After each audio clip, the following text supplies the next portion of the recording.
Happy Friday Eve, everybody. Yes, you have made it to Thursday. Congratulations. I'm Ben Thompson. And I'm Carolyn Bruck. We're going to get to the top stories of the day in just a bit. But first, Larry Sprinkles here with a check of your forecast. Yeah, good morning. This could be one of those days. Cloudy skies all day. 10 a.m. in the mid-60s as we head into the afternoon. Low to maybe mid-70s. Rain chances definitely increase as we head towards the evening. And get ready because that rain is going to be here tomorrow all morning long. Some heavy rain, even a few embedded thunderstorms. We could see 1 to 2 inches of rainfall. 73 tomorrow, then a nice rebound of the temperatures on Saturday. We're at 78, low 80s Sunday and Monday of next week. But some big changes by the middle of next week. We're back into the low 70s. That is your first one forecast this morning. Larry, thanks so much. Turning now to your 5 stories in your morning rush. Today, President Trump making his 5th visit to the Tarheel State in as many weeks. He'll visit Charlotte today, and the president is expected to focus on health care for lower-income families. The visit comes just one day after Democratic presidential nominee Joe Biden made his own stop in the Queen City. Biden focused on handling systematic racism. 2 officers shot in Louisville, Kentucky as protests erupted overnight. This coming after a grand jury announced only 1 officer will be charged in the incident that led to the death of Breonna Taylor. That officer facing charges for firing shots that ended up in a neighboring apartment. No officers were charged for shooting and killing Breonna Taylor during what was a late-night attempt to execute a warrant. Protests also breaking out in Charlotte over the decision in Louisville. Over 100 people started in First Ward Park, then marched through Uptown, at one point blocking the roadway at 4th and College Street. CMPD said the protests were largely peaceful, no one was hurt, and no one was arrested. This morning, UNC Charlotte says it is stepping up safety procedures. This flu season, all students and staff will be required to get their flu shot ahead of returning to in-person learning. That gives them about a week to get it done, and the university is welcoming students back to campus on October 1st.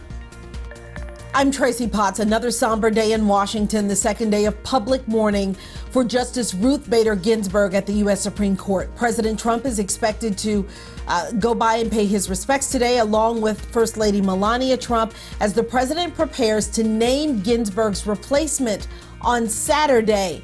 Insiders are suggesting that increasingly looks like federal appeals judge Amy Coney Barrett out of Chicago, a staunch conservative.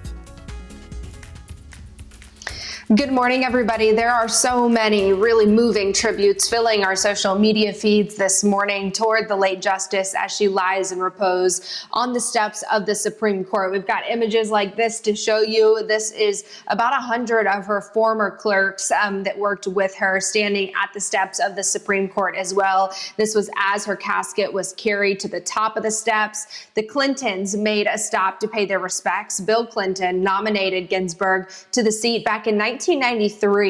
And Chief Justice John Roberts, who served with Ginsburg for the past 17 years, delivered a very moving message talking about how she originally wanted to be an opera star, but instead, he said, she turned into a rock star.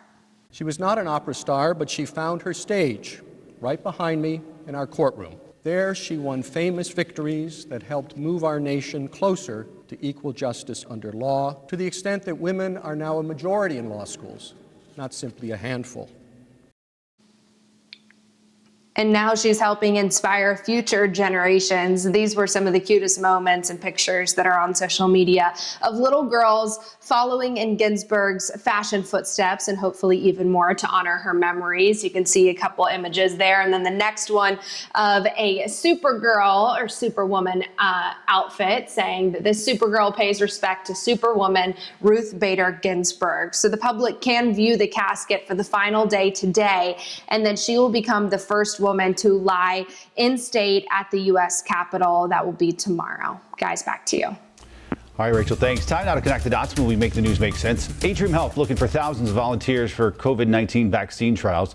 They're pushing for as much diversity as possible, and that includes people of all ages. Because it turns out making a vaccine for kids much harder than making one for adults.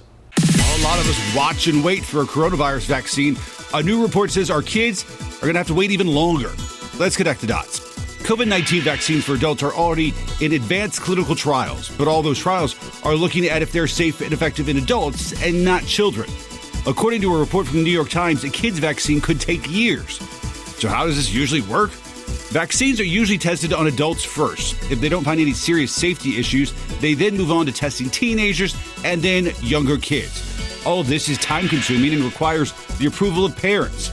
A group of pediatricians published an open letter in a medical journal calling on vaccine makers to start focusing on kids. But experts say there's a good reason they focused on getting the vaccine to adults first. Children are less likely to die from COVID-19. Right now, critics are concerned if work doesn't begin soon, a vaccine for kids won't be ready until the fall of 2021.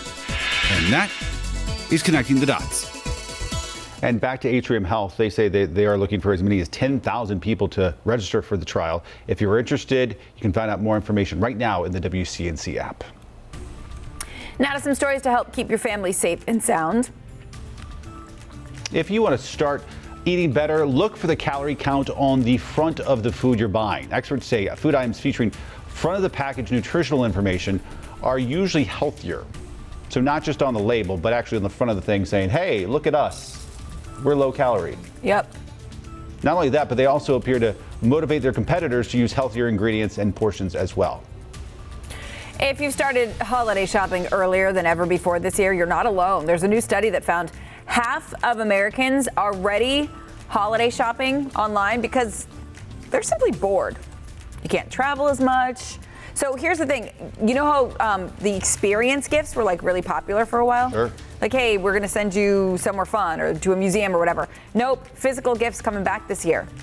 Makes sense because experiences are kind of on hold right now. It's so funny because I so much more personally identify with these people this year because usually the people who shop early are just super organized and really with it. And I'm always jealous because I'm not always that way.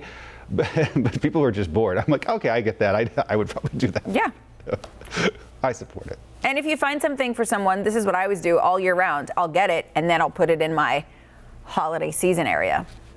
I don't do that. I think it's smart, but I don't do that. All right, make sure you join us every single morning, 4:30 a.m. over on Wake Up Charlotte. That's the smart thing to do. That for sure.